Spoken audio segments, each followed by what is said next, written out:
Hello guys, welcome to history of future education YouTube channel. My name is Abhishek Thakur और आज की इस video में डिस्कस करने वाला हूं तहसील वेलफेयर ऑफिसर का 2020 का क्वेश्चन पेपर। तो ये तहसील वेलफेयर ऑफिसर का exam Himachal Pradesh public service commission Shimla के द्वारा कंडक्ट किया गया है 1 नवंबर 2020 को। और आज की इस वीडियो में डिस्कस करेंगे ये क्वेश्चन पेपर। तो इस वीडियो में इस क्वेश्चन पेपर का पार्ट 1 डिस्कस करेंगे, जिसमें 1 से लेके 50 क्वेश्चन तक डिस्कस करेंगे। और नेक्स्ट जो 50 क्वेश्चन होंगे वो इसके पार्ट 2 में डिस्कस करेंगे। तो ज़रूर इसका पार्ट 1 और पार्ट 2 देखिएगा, ताकि आपको सारे क्वेश्चन के जो ऑफिशियल आंसर की के अकॉर्डिंग आंसर हैं उनकी सारी जानकारी मिल सके और सारे क्वेश्चंस के बारे में पता लग सके। तो इस क्वेश्चन पेपर के बारे में बता दूं आपको, तो इसमें टोटल हैं 100 क्वेश्चन, जिसमें हर एक क्वेश्चन 1 नंबर का है और नेगेटिव मार्किंग भी इस पेपर में की गई थी। और इसके लिए जो टोटल टाइम दिया गया था पेपर के लिए वो दिया गया था 2 घंटे का। तो शुरू करते हैं इसके पहले क्वेश्चन से।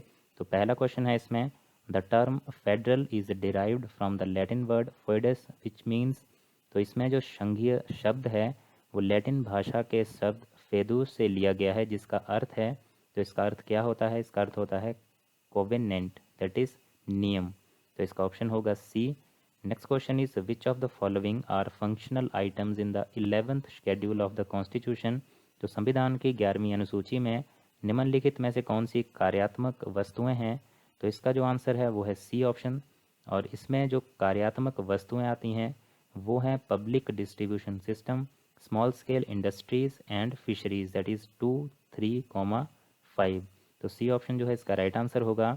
Next question is which constitutional amendment bill provides reservation to the economically weaker sections.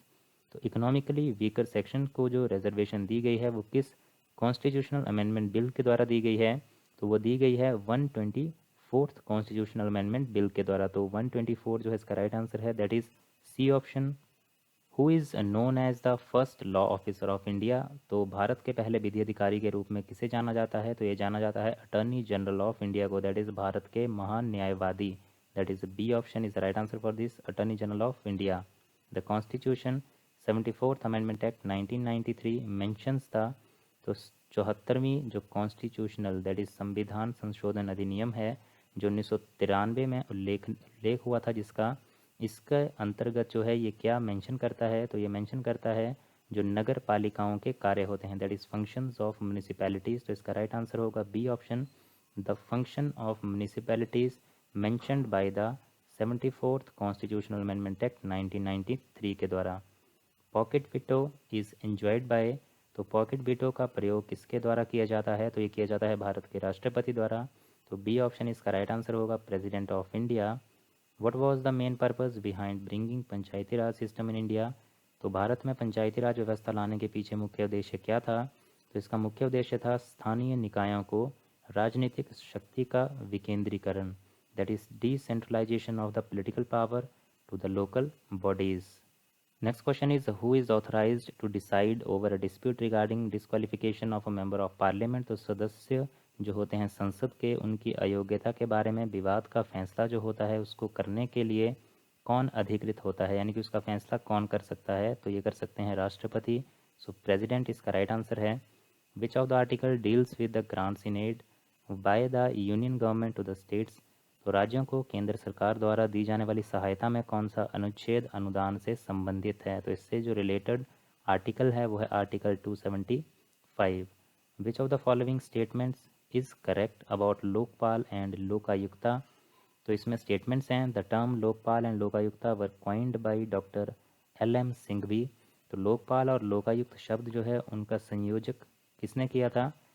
Doctor L M. Singhvi ने। दूसरी स्टेटमेंट है, Lokpal and Lokayukta are statutory bodies without any constitutional status. तो लोकपाल और लोकायुक्त बिना किसी संवैधानिक स्थिति के सांविधिक निकाय हैं। They perform the function of A ombudsman and inquire into allegations of corruption against certain public functionaries and for related matters। तो वे एक लोकपाल का कार्य करते हैं और कुछ सार्वजनिक अधिकारियों के खिलाफ और संबंधित मामलों के लिए भ्रष्टाचार के आरोपों में पूछताछ करते हैं। तो इसका आंसर होगा डी ऑप्शन 1, 2 एंड 3। तो इनमें से ये तीनों टर्म्स जो हैं वो करेक्ट हैं अबाउट लोकपाल एंड लोकायुक्ता, यानी कि ये तीनों टर्म जो हैं लोकपाल और लोकायुक्ता के हिसाब से बिल्कुल सही हैं। Next is what is JAM ट्राइनिटी। तो JAM ट्राइनिटी का मतलब क्या होता है? जन धन, आधार और मोबाइल। तो इसका ऑप्शन ए जो है वो राइट आंसर होगा। Next question is which of the following item has maximum weight in wholesale price index in India? Bharat में थोक मूल्य सूचकांक में निम्नलिखित में से किस वस्तु का अधिकतम वजन है? तो ये है निर्मित उत्पाद का, दैट इज मैन्युफैक्चर्ड प्रोडक्ट का। तो सी ऑप्शन जो है इसका करेक्ट आंसर होगा, manufactured product. Production, transformation and use of energy are the major worries in. तो ऊर्जा का उत्पादन, परिवर्तन और उपयोग प्रमुख चिंताएं हैं किसकी? औद्योगिक गतिविधि की। तो ए ऑप्शन इंडस्ट्रियल एक्टिविटीज़। तो इंडस्ट्रियल एक्टिविटी में ये मेजर वरीज हैं जो कि होती हैं production, transformation and use of energy. Who among the following is benefited most from inflation?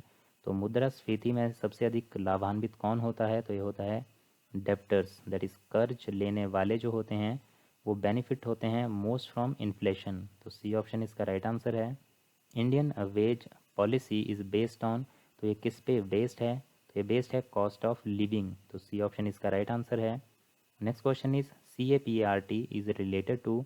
तो ये जो है रिलेटेड है assisting and evaluating rural welfare programmes, that is ये ऑप्शन जो है इसका राइट आंसर है। ग्रामीण कल्याण कार्यक्रमों की सहायता और मूल्यांकन करना जो है CAPART का काम है। और CAPART की फुल फॉर्म की अगर बात करें तो इसकी फुल फॉर्म है the council for advancement of people's action and rural technology. Next question is EAS stands for. तो EAS जो है वो किसके लिए स्टैंड करता है? बी ऑप्शन इसका करेक्ट आंसर है, employment assurance scheme, that is रोजगार गारंटी योजना। तो EAS को बोलते हैं employment assurance scheme. Next is distinguished unemployment in India is mainly restricted to. तो भारत में छिपी हुई बेरोजगारी जो है मुख्यतः सीमित है। तो इन ऑप्शंस में से बताना है कौन सा होगा। तो ये ऑप्शन इसका करेक्ट आंसर है 1 एंड 2। तो ये जो है सीमित है कृषि क्षेत्र और ग्रामीण क्षेत्र में। न्यूली इनॉग्रेटेड पोर्टल उद्यमी उद्यमी मित्र इज़ टू असिस्ट। तो ये जो नव उद्घाटित हेल्पलाइन है उद्यमी मित्र सहायता के लिए है किसकी? Micro small and medium enterprises के लिए, दैट इज सूक्ष्म लघु और मध्यम उद्योगों की। तो बी ऑप्शन जो है इसका करेक्ट आंसर है। तो micro small and medium enterprises को असिस्ट करने के लिए ये पोर्टल यूज़ किया जाता है Udyami Mitra. Which one of these is not a cause of poverty in India? तो इनमें से भारत में गरीबी का कारण कौन सा नहीं है? तो ग्रामीण से शहरी भारत में लोगों का जो प्रवासन है ये कॉज नहीं है पॉवर्टी इन इंडिया का। तो migration of people from rural to urban India is not a cause of poverty in India. A option is the correct answer for this question. Next question is arable land in the irrigated zones of India is turning saline due to which of the following reasons? तो भारत के सिंचित अंचलों में भूमि चिरायता निम्न कारणों से खारा हो रही है। तो इसका कारण जो है वो है सी ऑप्शन ओवर इरिगेशन। तो अधिक सिंचाई का जो उपयोग है उसकी वजह से जो सिंचित अंचल है उनमें भूमि चिरायता जो है वो खारी हो रही है, that is turning saline due to over irrigation.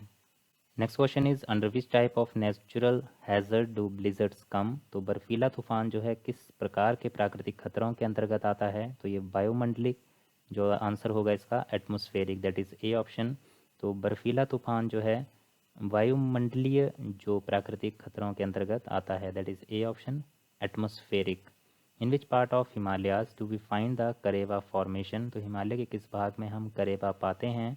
तो ये पाया जाता है कश्मीर हिमालय में, C option. Which of the following rivers flow in a rift valley? तो नर्मदा जो है वो रिफ्ट वैली में फ्लो करती है।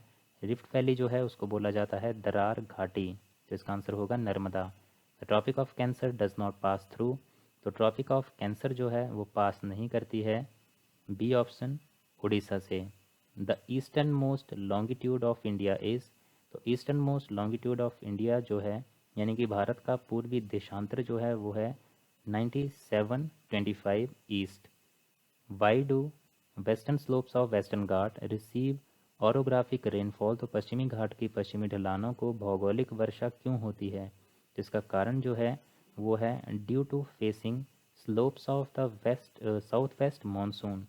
तो दक्षिण पश्चिम मानसून की ढलान का सामना करने के कारण जो है पश्चिमी घाट की पश्चिमी ढलानों को भौगोलिक वर्षा होती है। तो the 27th question. Next question is tectonic गतिविधि के कारण इनमें से कौन सी झील का निर्माण हुआ था? तो ये हुआ था वुलर लेक का। तो सी ऑप्शन जो है इसका राइट आंसर है, जिसका निर्माण हुआ था टेक्टोनिक एक्टिविटी के कारण।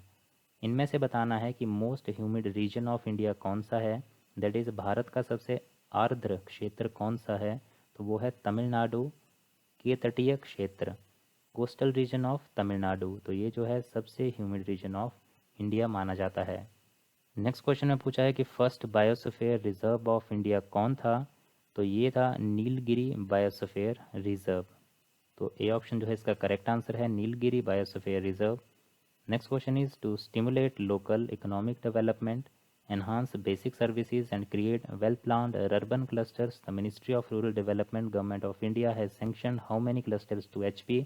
तो इसके अंतर्गत जो है कितने क्लस्टर्स जो हैं HP को सैंक्शन किए गए हैं ministry of rural development government of India के द्वारा, तो ये किए गए हैं 6। तो बी ऑप्शन जो है इसका करेक्ट आंसर होगा।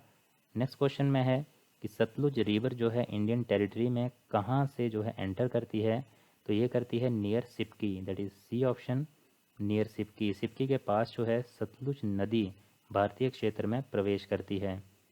कमेरी और चोलीजोजी, चादरू, कमरबंद, चलान और suthan and shoe made of grass और straw are the raiment of which tribal women of HP? तो कमेरी या चोलीजोजी चद्रू, कमरबंद चालन या सुथन और घास या पुआल से बना जूता हिमाचल प्रदेश की किस जनजाति महिलाओं की पोशाक है, तो यह है पंगवाल। तो आंसर होगा इसका पंगवाल।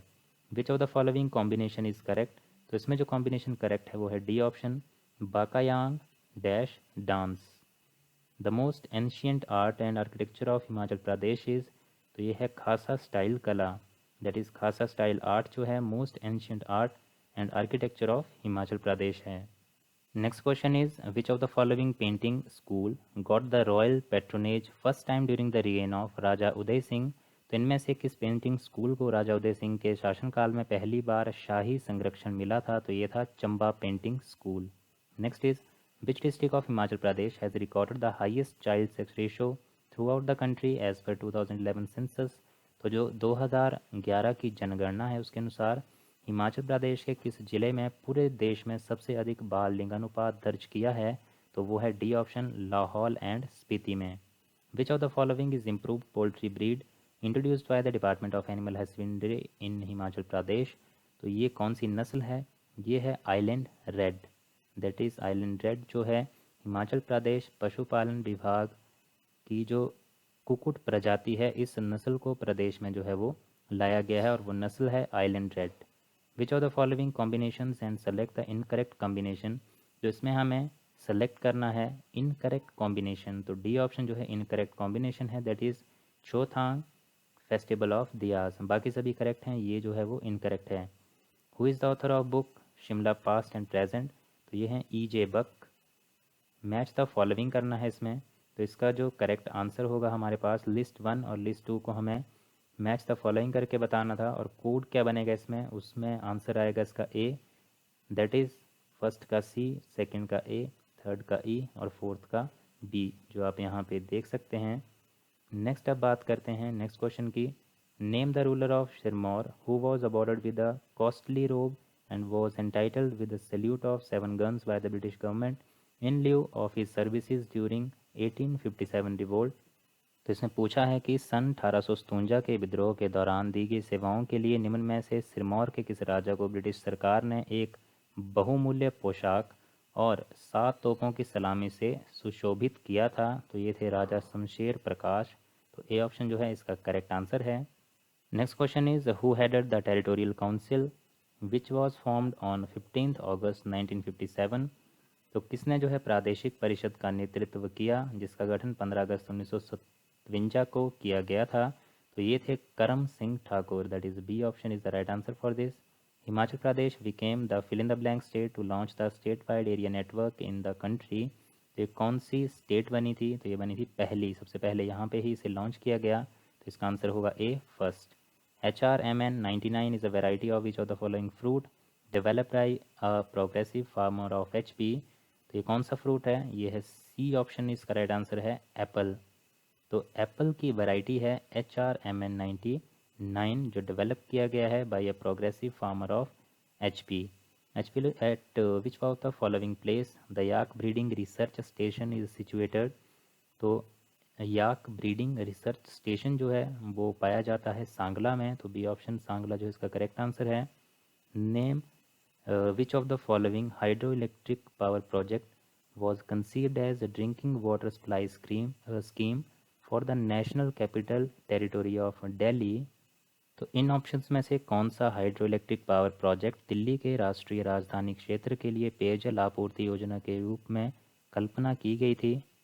तो इस प्रोजेक्ट का नाम है Renuka dam hydro electric project. तो डी ऑप्शन जो है इसका करेक्ट आंसर है। According to agriculture census 2010-11 what percent of total land holding belong to small and marginal farmers। तो इसका आंसर है ए ऑप्शन 87.95%।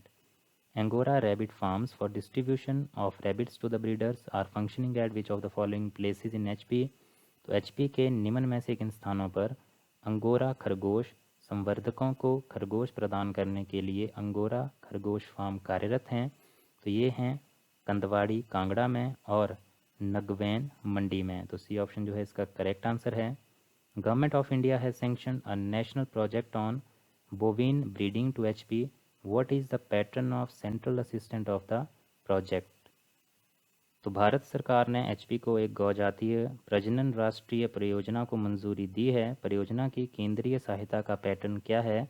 तो ये है पूरा 100%, दैट इज़ डी ऑप्शन। तो ये था पार्ट 1 इस क्वेश्चन पेपर का, जिसमें हमने 1 से लेकर 50 क्वेश्चन तक डिस्कस किए। इसका पार्ट 2 ज़रूर देखिए। पार्ट 2 में हम 51 क्वेश्चन से लेकर 100 क्वेश्चन तक डिस्कस करेंगे। अगर आपको ये वीडियो अच्छा लगा हो लाइक ज़रूर करें, शेयर करें इस वीडियो को, और इस तरह की वीडियोस आगे भी पाने के लिए चैनल को ज़रूर सब्सक्राइब करें और बेल आइकन भी प्रेस कर दें। Thank you guys for watching this video. मिलते हैं इसी तरह की नेक्स्ट वीडियोज़ में।